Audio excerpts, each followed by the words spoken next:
So we're going to move on to table data. Table data is one of those areas where I see a lot of students make mistakes, not because they don't know how to do the math, but because they're overwhelmed either by, one, too much information, I call that TMI, right?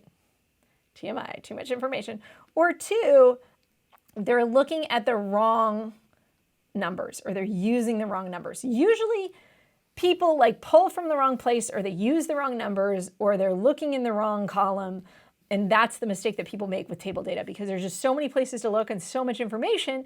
You can't just grab the two numbers you have and multiply them together or divide them. It's not that simple. You have to actually identify that information, be careful about what you're choosing, understand the question, know what you're looking for. And that's my third one, is know what you need. These are the most common issues on these questions. It's data management over necessarily difficult concepts. Okay, so let's take a look at this. A teacher administered a test where a surprisingly large portion of his class failed. To try to understand why, the teacher surveyed his class, asking students whether they studied at least 2 hours for the test. The results are below in the table. So studied less than 2 hours and passed the test, we have 4 people. Studied less than 2 hours and failed, we have 6 people. Studied more than 2 hours and passed, we have 13. But we still have 2 people who failed the test, right? And then we have the total. These are the people who passed, these are the people who failed, these are the people total. According to the data the teacher collected, what is the probability that a student failed the test given that they studied at least 2 hours?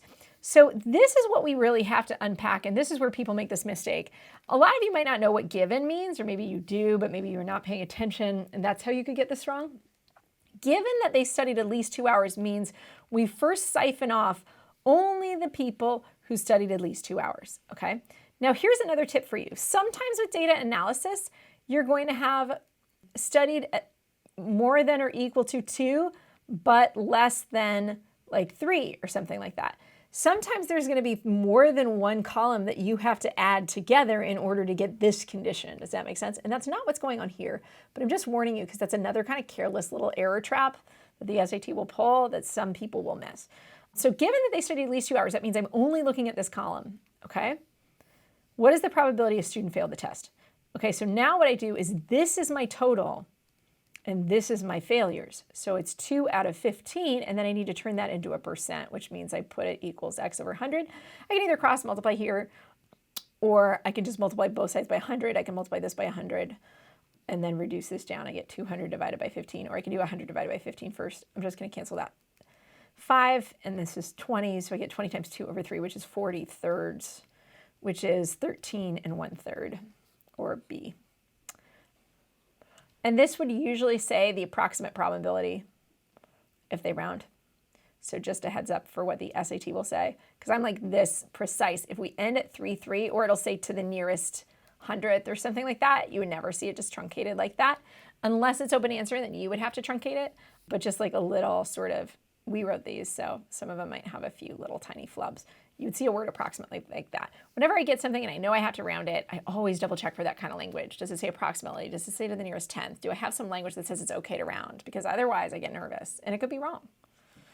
And I've seen that happen before. I've seen like people have like 13.3 and the answer is 13 and a third.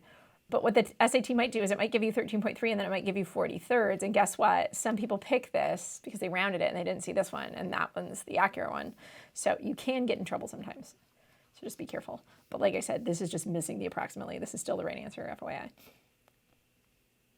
What is the approximate probability? Okay. So here, I know that this is my answer, but again, 15 is my bottom number. Number one mistake that people make whenever they're finding a probability of something, they often look at it out of the total. And when you see this word given, this actually affects the bottom number. And some people don't get that. They think that the probability that a student failed the test, given that they studied at least 2 hours, they think this is the probability that a student failed the test and they studied less than 2 hours. And given that does not mean and. Given that means your bottom number becomes 15. Now, if this said and, then yes, you would be looking at 2 out of 25. But this doesn't say and, it says given that. So given that means you change your bottom number. Most common mistake that I see on data analysis. So just a heads up there, don't be a victim of that terrible little mistake of not knowing what given that means or not seeing how that works. Again, with this precision, make sure you've got like approximately or rounded to the nearest 100th or something like that. If you're rounding, I think that's about all I got on this table data one. Let's move to the next one.